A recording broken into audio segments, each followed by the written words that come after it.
Mama, take this badge off of me, 'cause I can't use it anymore. It's getting dark, too dark to see.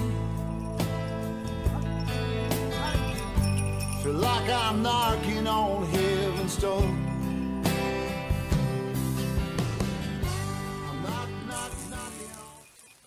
Bonjour à toutes, bonjour à tous. Ça fait déjà 1 heure que je marche. Je vous dis seulement bonjour. Chercher un endroit sympa. Je crois qu'ici c'est le cas. Je vais me rapprocher, on n'entend peut-être pas. Voilà. Alors même je vais sortir du champ, je vais me rapprocher du micro. Voilà. Donc ici on se trouve sur le GR5. En ce moment je fais beaucoup le GR5. Donc dans sa partie vosgienne. Donc là on est dans le secteur entre le Markstein et le Grand Ballon. Alors dans cette petite vidéo aujourd'hui je vais vous montrer bien sûr donc le Grand Ballon. Hein. Donc c'est à peu près 2 heures de marche entre Markstein et Grand Ballon. Je pense que je vais juste faire un aller-retour. J'ai eu un petit imprévu, j'aurais pas dû faire ça aujourd'hui. Donc j'ai pas préparé un circuit tout fait. Donc je vais faire GR5 aller-retour, c'est pas mal de le faire dans les deux sens. Donc je vais vous présenter le Grand Ballon. Si j'ai le temps, je vais pousser jusqu'à un petit refuge qui est pas trop loin. Et si vraiment j'ai le temps, je vous présenterai un petit couteau sympa. Alors initialement, comme j'expliquais tout à l'heure, j'avais prévu un autre itinéraire. Le souci c'est qu'il fallait prendre donc la route des Crêtes qui était barrée par arrêté préfectoral à partir du Markstein. Donc je me suis garé au Markstein et puis je vais à pied au Grand Ballon. Mais à la base, je pensais me garer au Grand Ballon et faire un petit tour autour. Un tour qui me ferait passer par 3 refuges. Donc là en arrivant dans l'autre sens, bon, j'y perds pas complètement, je ferai pas les 3 refuges mais je fais celui-là donc qui s'appelle le Storken, c'est-à-dire que je suis à peu près à 2 km du Grand Ballon. Alors c'est une petite cabane sympa, il me semble qu'elle est sur le site Refuge Info. Je crois que c'est ma 117e ou 118e cabane, refuge que je visite, donc je vais faire un petit tour à l'intérieur. Voilà, je vais prendre le temps quand même. On va regarder à quoi ça ressemble. Alors j'avais vu que c'était une petite cabane, hein, un espace intérieur assez confiné. C'est assez confortable quand même. Alors on voit une belle grande cheminée. Il n'y a pas trop de bois d'avance. Par contre il y a tout ce qu'il faut pour le couper au mur. Hein. Donc, on a 3 scies, une carrément pour scier des troncs, hein. L'autre des scies à bûche. Genre une petite derrière aussi, genre scie égoïne. Donc 4 scies. On a ce qu'il faut pour le barbecue. Hein. Une grande grille, une autre grille là, je vois une petite au sol. Alors c'est une dalle béton, c'est pas très confortable pour dormir dessus, hein, ça amène le froid. On va mieux dormir sur la table, pas très longue mais assez large. On voit une belle structure en bois. Un petit miroir le matin quand on se lève. C'est sympa, je me vois bien y passer la nuit sur la table. Alors là on voit pas bien, je vais essayer de zoomer. Alors je vous décris, hein, c'est une sorte de... Je sais pas quelle matière c'est, donc c'est peut-être de l'imitation cuivre. Je suis trop petit pour l'atteindre. Dessus c'est, à mon avis, hein, de ce que j'en vois, c'est un grand tétra, donc un coq de bruyère. Voilà pour la cabane du Storken, on va vite reprendre le chemin. On va voir à quelle heure je mange, je vais peut-être revenir ici pour manger tout à l'heure. Allez, direction le Grand Ballon.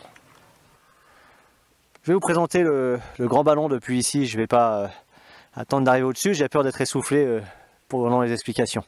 Et puis j'ai peur aussi qu'il y ait un peu de vent et qu'on n'entende pas au micro. Donc là en face de vous, on a donc le Grand Ballon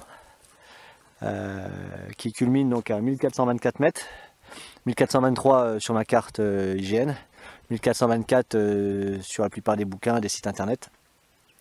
C'est-à-dire qu'avec cette altitude, c'est le plus haut sommet de la chaîne des ballons vosgiens. Donc, le plus haut sommet vosgien qui se trouve quand même sur l'Alsace au niveau administratif. Alors que dire sur ce Grand Ballon? Déjà il ne faut pas le confondre avec le ballon d'Alsace qui lui est autour des 1200 mètres, hein, sans certitude, mais on est plutôt vers les 1200 mètres. On peut le confondre avec le ballon de Guebwiller puisque c'est la même chose, hein. Donc on l'appelle le ballon de Guebwiller parce qu'il est au-dessus de la commune de Guebwiller, mais c'est plus justement qu'on l'appellerait le ballon de Soultz, parce qu'une partie de son sommet, hein, donc appartient au territoire de Soultz. Donc 3 noms pour ce ballon, hein, le grand ballon, le ballon de Guebwiller ou le ballon de Soultz.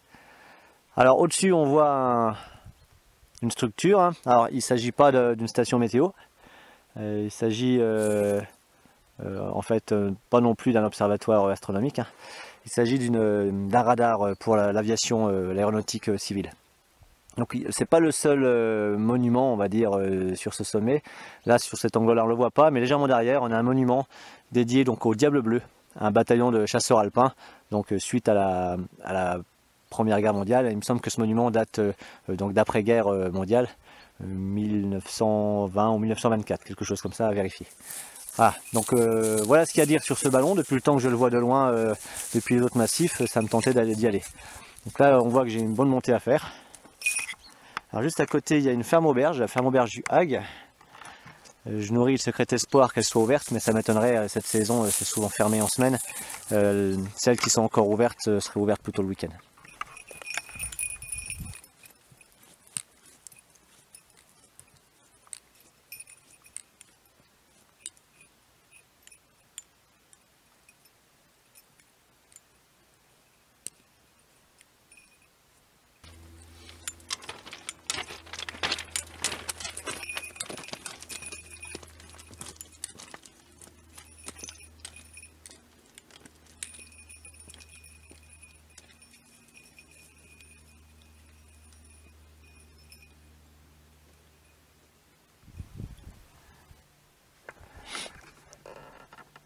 Je suis arrivé au-dessus.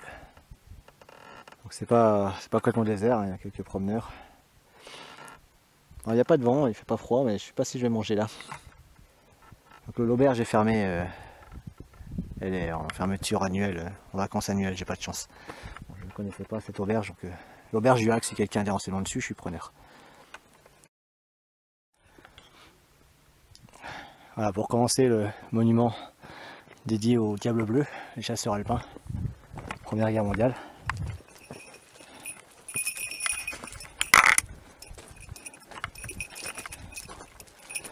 C'est pas le petit monument, hein.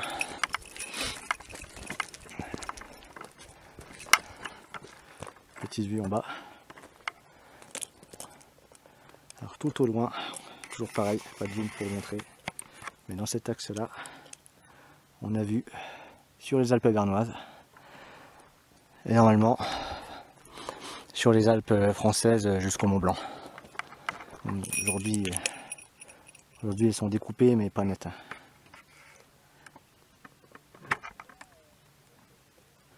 Bon. Là c'est l'arrière du monument, hein.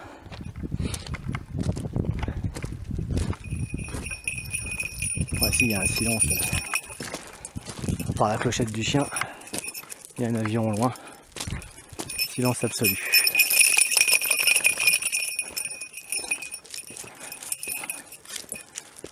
Alors, je mangerais bien ici, mais vous voyez, il y a des petites barrières là. Donc, pendant que je mange, c'est comme plus pratique de détacher mon chien. Mais là, derrière ces barrières, c'est une zone protégée. Parce que le grand ballon est un secteur, tout comme le Honeck, hein, qui est intéressant pour sa variété au niveau de la flore. Donc de la flore de montagne, hein, de la flore alpine même parfois. Donc on trouve jusqu'à 230 espèces de plantes ici. Et certaines donc sont protégées. À partir de là, si je lâche le chien, avec son instinct de chasse, il va aller gratter. Donc le panneau de sommet, donc lui qui indique 1424. Hein. Alors c'est le Großer Bellschen en allemand. Bellschen c'est le ballon.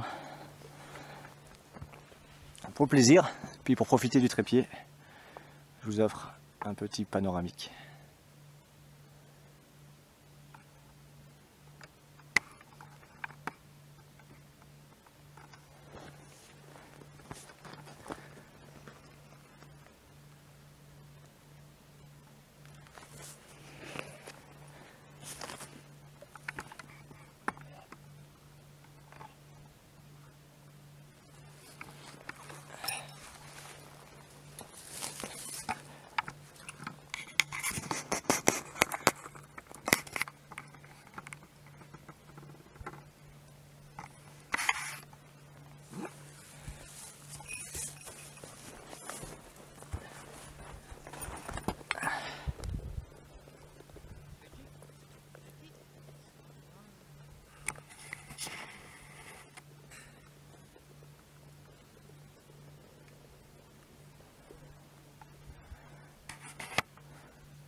Il reste un petit peu de temps devant moi, donc je vous en avais parlé au début de vidéo. Je vais vous présenter un petit couteau sympa.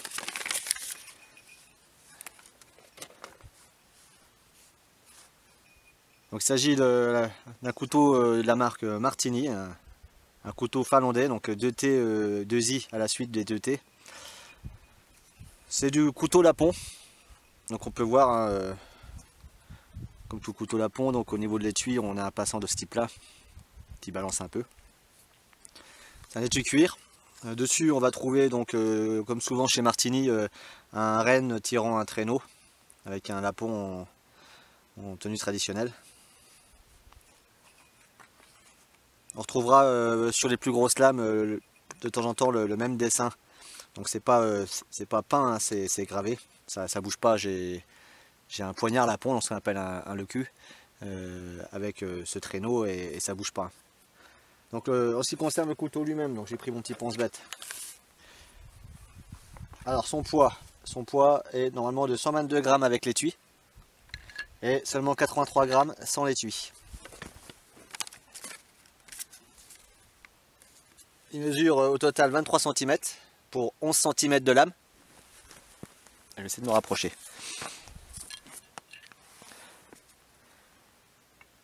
Alors l'épaisseur de la lame, c'est pas très épais, c'est à peine 3 mm. Que dire dessus? Donc l'acier, c'est un acier inox. Alors on le trouve aussi, ce modèle, on le trouve en acier carbone. Alors le nom de ce modèle, je l'ai pas dit, hein, c'est le Lynx. Alors c'est un couteau à mi-chemin entre le poignard lapon, le cul, et le boucau. Donc je disais, le Lynx on le trouve en carbone, on le trouve en inox. Ce modèle là c'est le modèle donc en inox. Martini fait surtout des aciers 12C27, hein, du Sandvik. Donc c'est parfait ici dans les Vosges en hiver quand il y a de la neige et de la pluie. C'est pas le cas aujourd'hui. Donc c'est un bon petit couteau. Le manche est en bouleau verni. Alors le vernis a tendance à partir. Sur mon poignard il est déjà parti, j'ai reponcé et j'ai huilé. On va trouver une petite bague en laiton. C'est un couteau comme sur le poignard à soie traversante, hein, on n'est pas sur de la plate semelle. Donc la soie arrive par là. Les moutures en V, moutures scandinaves, donc parfaites pour entrer dans le bois. Alors ce couteau, on le trouve entre 35 et 60 € en fonction des modèles, en fonction du bois qui va servir au manche, en fonction de l'acier. Celui-là c'est le modèle de base, j'ai plus son prix en tête, peut-être 35-40 à l'époque. Sur plusieurs boutiques en ligne, sans souci on le trouve. Alors c'est pas un couteau de survie à proprement dit. C'est un petit couteau à tout faire, en randonnée il est pas mal parce que ça reste une lame fixe et assez solide. Alors j'irai pas bâtonner avec. Tout simplement parce que déjà on n'est pas sur de la plate semelle, donc s'il fallait taper sur le manche pour dégager la lame d'un morceau de bois trop dur, j'aurais peur de l'abîmer. Bon, c'est de la soie traversante, ça reste solide, mais le manche serait exposé. Ensuite, sa faible épaisseur de lame, 3 mm, va faire que ça rentre bien dans le bois, mais ça l'écarte pas. Donc peut-être, sûrement, parce que j'ai déjà fait, bâtonner de la petite section, on est d'accord, pour faire du petit bois. Mais ce couteau là, si vous vous en contentez, il faudra prendre une hache, une hachette avec, ou une scie. Enfin, j'ai un tomahawk, ça me suffit largement avec ce couteau, donc c'est pas trop mal. Par contre, donc ça c'était ses défauts, hein, un peu trop fin pour du gros bâtonnage, un peu trop léger, hein, 83 grammes, on va pas faire de coupe à la volée avec, il n'y a rien pour passer une dragonne, il n'y a pas de garde, logique c'est un couteau lapon. Donc la plupart du temps, ceux qui connaissent les couteaux lapons savent que les mouvements qu'on fait sont des mouvements où on tire et on ne pousse pas. D'ailleurs, comme on peut voir sur le manche, il y a un léger retour donc, qui va bloquer un peu le petit doigt. Donc c'est pas un couteau pour planter. Ou alors très finement pour dépecer ou ouvrir un poisson ou dépecer un petit gibier. Le dos de la lame ne permet pas, j'ai essayé de faire des étincelles avec un fire steel, ça ne permet pas, permet difficilement, c'est laborieux. Alors, bon, un petit coup de Dremel dessus et puis c'est réglé. Hein. La pointe aussi très fine sur 3 mm, donc elle a quand même une fragilité évidente, j'irai pas non plus faire levier avec la lame. Donc on n'est pas sur du couteau de survie militaire bien bourrin, hein. De toute façon j'aime pas ça, toute la mode des couteaux easy, les gros easy, les bloqueurs, etc.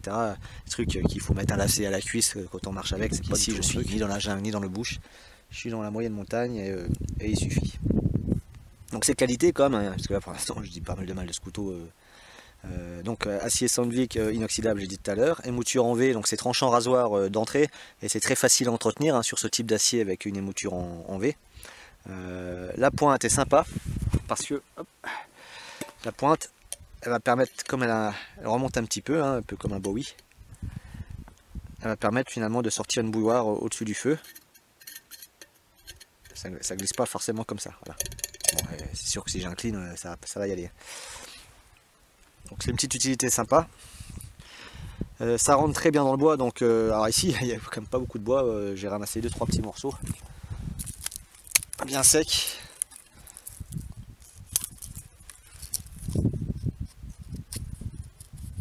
Ça rentre bien, hein, c'est des moutures scandinaves. Hein. Donc pour faire des hérissons, c'est aucun souci. Taper un peu petit là, taper un peu gros. Voilà, en plus le bois est très sec, hein. Il est plein sud, ramassé plein sud et au soleil donc tout le temps. Puis en ce moment, il y en a quand même beaucoup du soleil. Voilà, bon, on travaille sans souci. Alors j'allumerai pas de feu ici, c'est protégé. J'en ai pas l'utilité. Donc pour monter un feu, hein, on peut, bon, à condition d'avoir une hachette, on va préparer ces gros morceaux de bois et sans souci on va retaper. Alors j'ai pas un gros morceau de bois mais il est tout pourri.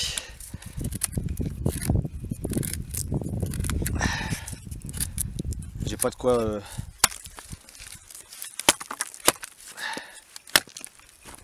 bâtonner. Ça va être laborieux.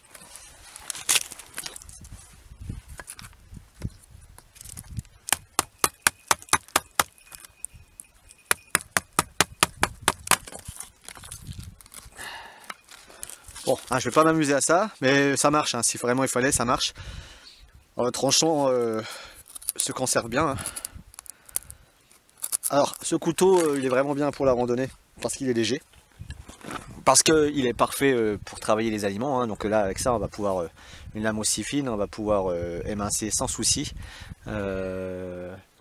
couper des légumes, couper de la viande, donc pour les pêcheurs j'ai dit tout à l'heure on aura de quoi nettoyer le poisson assez facilement.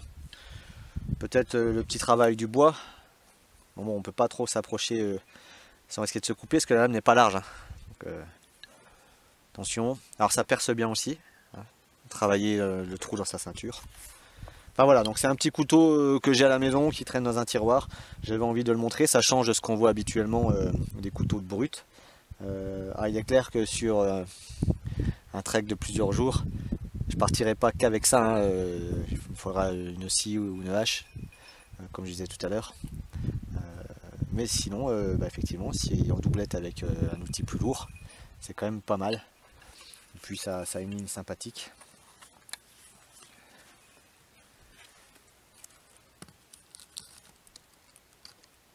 Hop.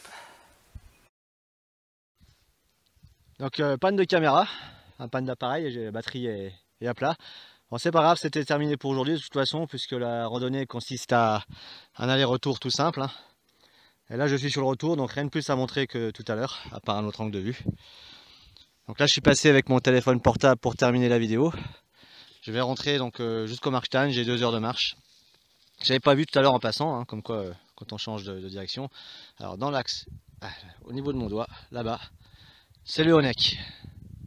Je reconnais parce qu'il y a l'auberge tout au-dessus. Voilà. Donc forcément, ça paraît pas évident avec un appareil de prise de vue, mais à l'œil nu, on voit l'auberge tout doucement, mais on la voit. Et je vois même la trace blanche de neige.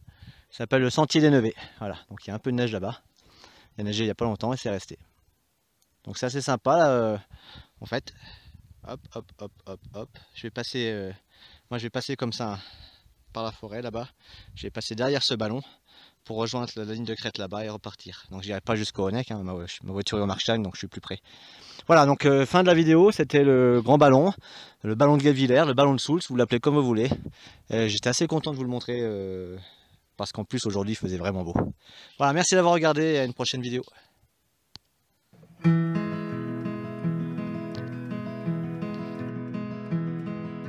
How many roads must a man walk down before you call him a man?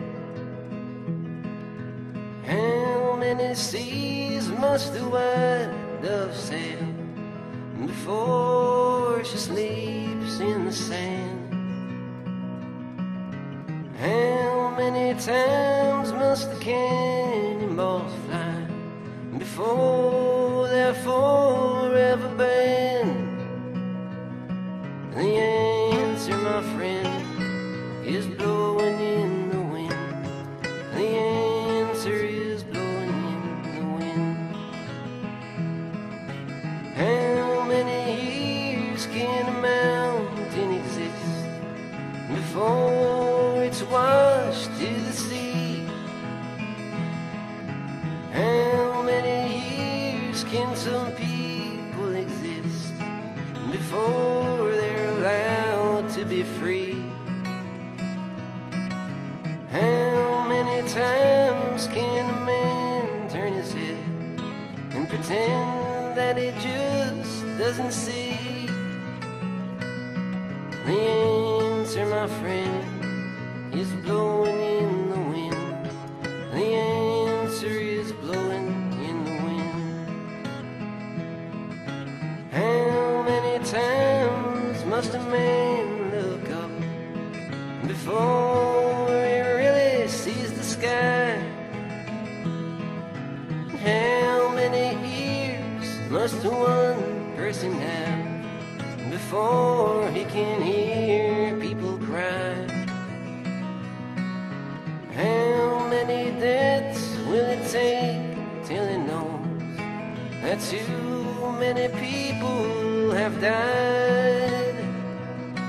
The answer, my friend, is blowing in the wind. The answer is blowing in the wind. The answer, my friend, is blowing